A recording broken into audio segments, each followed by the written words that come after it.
Welcome to We Learn, Virtual Learning Network.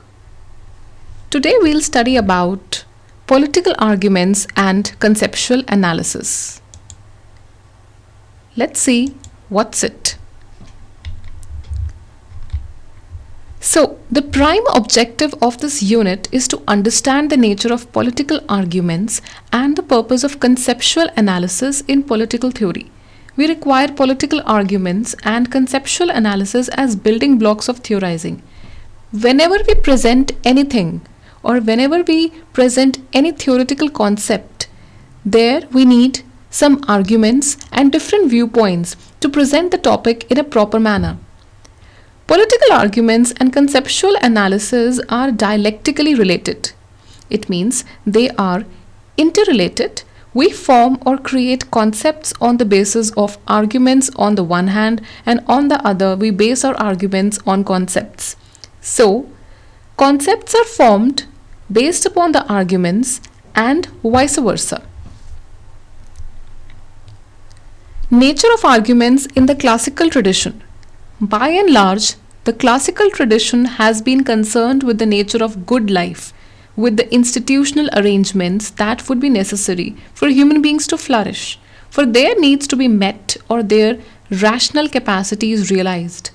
By and large, classical tradition or whatever the political theory that focuses on good life of people, it means how to live a good life, and different institutions created to make people flourish and to make people realize it in the full capacity and to make use of their rational capacities. At the same time, there has been a preoccupation with what is politically right, with the nature of law, justice, the best form of government, the rights and duties of the individuals, and with the distributive organization of society. At the same time, we are also concerned with how law or how justice functions. What is the best form of government? Is it the democratic form of government or dictatorship? What are the rights given to individuals and what are their duties that needs to be performed? And how an organization is distributed, how a particular society is distributed. Political arguments in this tradition thus proceeded from certain self-evident truth, axioms or assumptions about the nature of truth or knowledge towards conclusions about political truths or claim to truths. Any argument or any political tradition focuses on knowledge, arguments, concepts, then it leads to conclusions, and conclusions then finally to political truths. Let's study what is positivist critique of normative theory. Positivism, especially logical positivism that was influenced by linguistic philosophy, rejected much of the normative political theory as irredeemably subjective, lacking in cognitive basis and even meaningless or outright nonsense. What positivist people said about logical positivism, that was, it does not have much sense, it does not have much cognitive basis, it does not have much knowledge, it's lacking in knowledge and content. The first was that logic and mathematics consist of tautologies. Second, that language has truth functional structure and that its basic elements are names. And third, no ethical or moral statements can convey definitive cognitive information. It says no ethical or no statement can convey any cognitive information. It has to be from within. The second thesis is that language has a structure that can be laid bare by logical analysis. This analysis will reveal language as being truth functional. That is to say that complex propositions in language, which we use to convey information, can be shown to be analyzable into component propositions.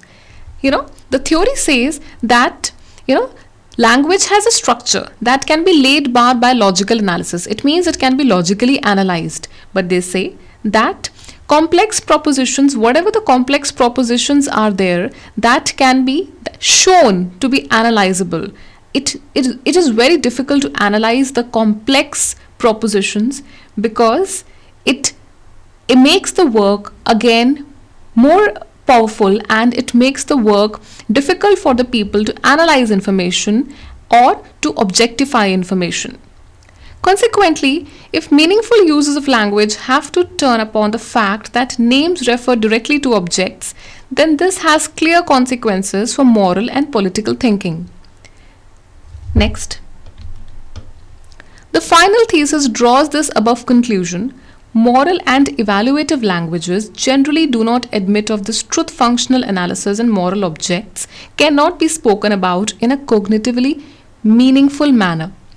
It says that moral objects or truth functional analysis cannot be spoken in a meaningful manner. There has to be some truth, there has to be some view regarding it. It may be argued that some political theories of the classical tradition were based upon factual premises such as those of Hobbes, Aristotle, and Mill. It is also argued that some theories were based upon factual premises. They were not truth. Next. While positivism dismissed normative political theory, it encouraged a scientific study of political phenomena based upon the methodology of natural sciences. They came out with their own theory based upon the natural sciences.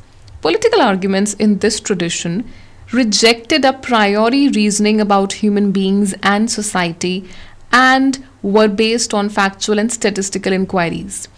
It rejected a reasoning about human beings and society that was perfectly based on factual and tabular information.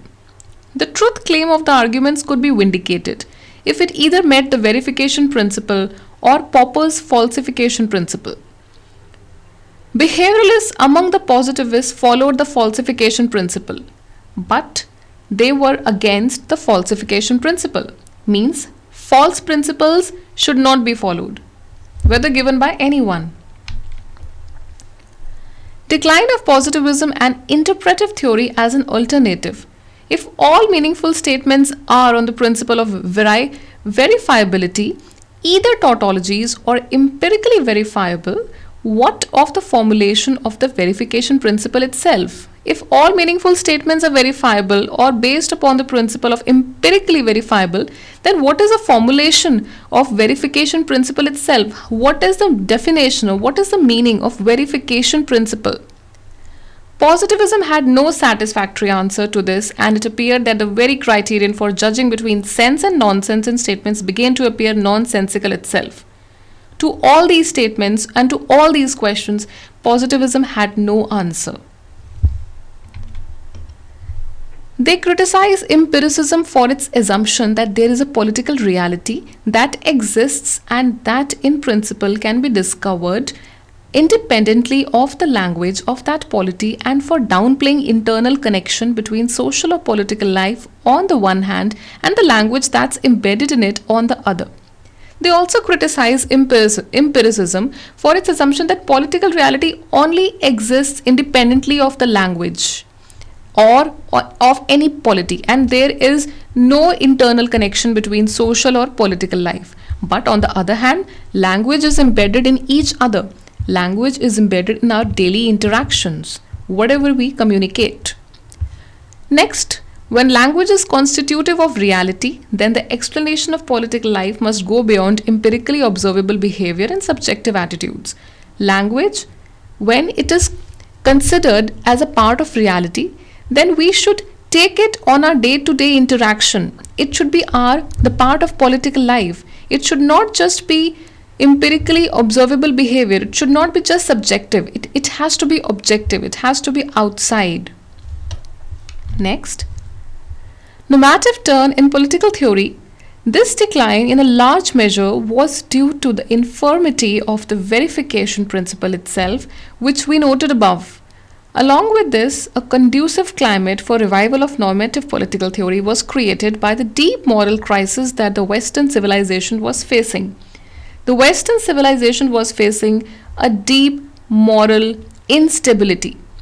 So, that's why the decline in large measure was due to the infirmity of the verification principle.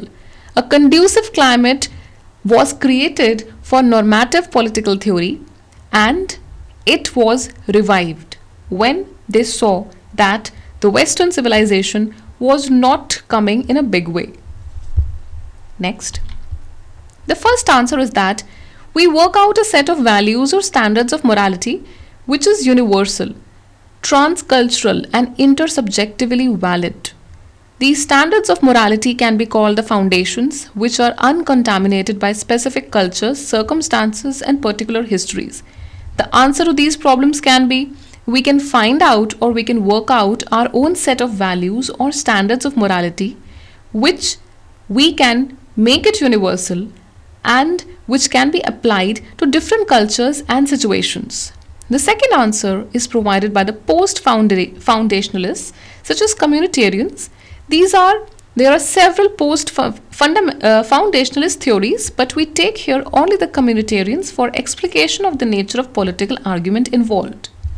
Next, the method of reflective equilibrium demands that we evaluate a given moral or political view by testing it against our considered judgments at all levels of generality.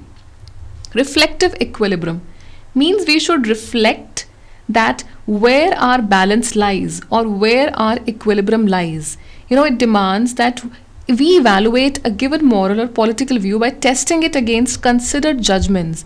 We should test different arguments against the judgments which are valid and the judgments which are true at all levels of generality, means which should be tested against time.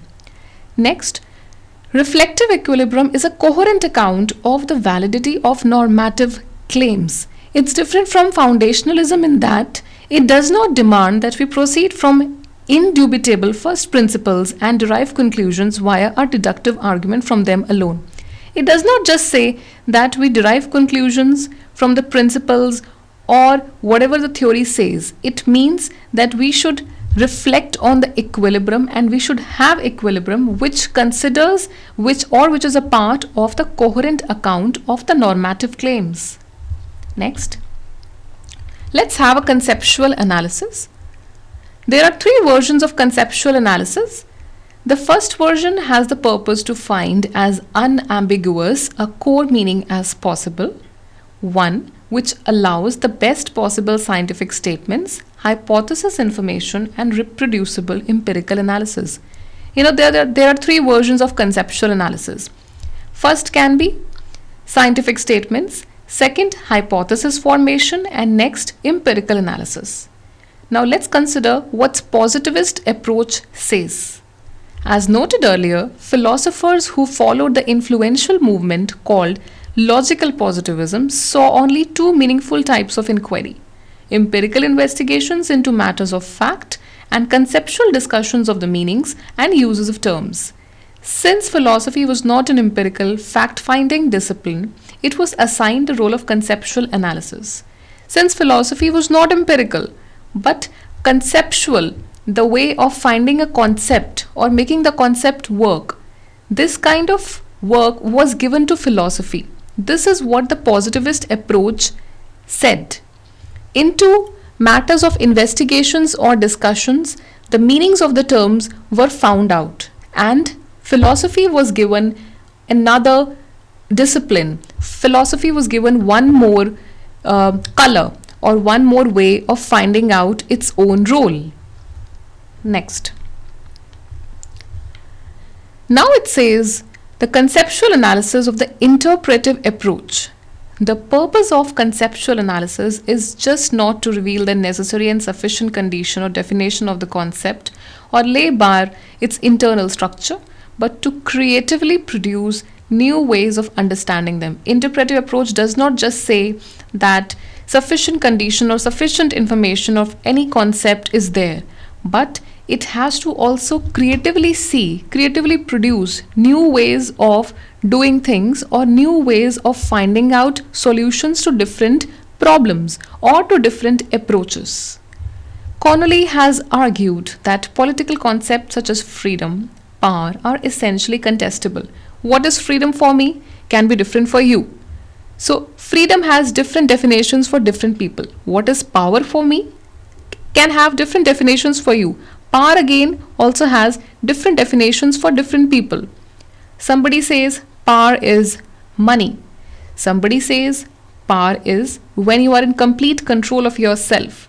Again, these can be contestable and debatable. They are contestable because the criteria of the concept and the point of its application are matters of contest. They can be easily debatable. Next task. Some of the tasks you have to do it yourself. What do you understand by conceptual analysis? Bring out the differences or difference between positivist and the interpretive accounts of conceptual analysis, basically between positivist and interpretive conceptual analysis.